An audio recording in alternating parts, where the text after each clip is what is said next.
Hello, welcome back to Kelvin's Kitchen. Today we're making fried cabbage.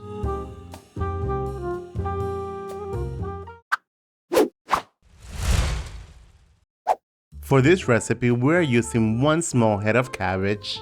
Go ahead and cut up the cabbage into bite-sized pieces. We are also cutting into bite-sized pieces 6 pieces of bacon. You may use more bacon if you like, but 6 pieces is more than enough for me. Now set a large pot over medium heat. Once the pot is nice and hot, add the bacon in. Cook the bacon until nice and crispy.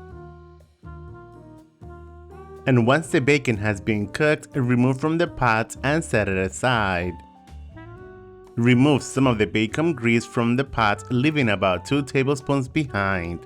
Then, still over medium heat, add 1 small sized onion diced. Saute the onion for a couple of minutes or until translucent. Then add 3 cloves of garlic minced and saute the garlic for about 30 seconds. Transfer the sliced cabbage into the pot. At this point, it may look like a lot, but trust me, once the cabbage cooks down, it will be a lot less. Use a large spoon to stir and saute the cabbage.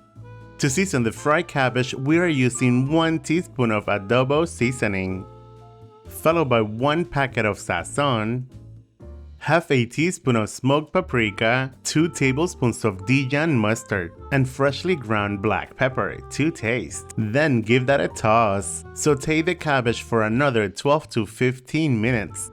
Covering the pot with a lid when cooking cabbage can help to retain the steam and moisture within the pot, which can help to cook the cabbage more evenly and prevent it from drying out. This is particularly important for cabbage, which can become tough and chewy if overcooked or cooked in a dry environment. Additionally, covering the pot can help to trap the flavors and aromas of the cabbage within the pot, allowing it to develop a richer and more complex flavor. This is especially true if you're cooking cabbage with other ingredients, such as onions, garlic, or spices, as the steam and moisture can help to distribute these flavors throughout the dish. Overall, covering the pot with the lid can help to ensure that your cabbage is cooked to perfection with tender texture and a rich flavor.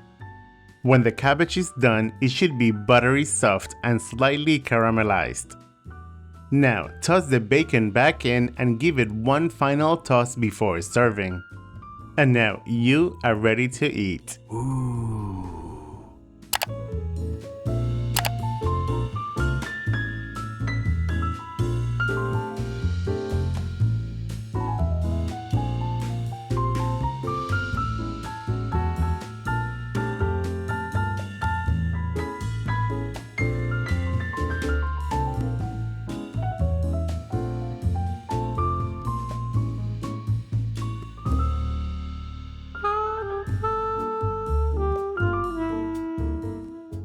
There you guys have it, fried cabbage. Enjoy, buen provecho. Thanks for watching. See you later. Bye.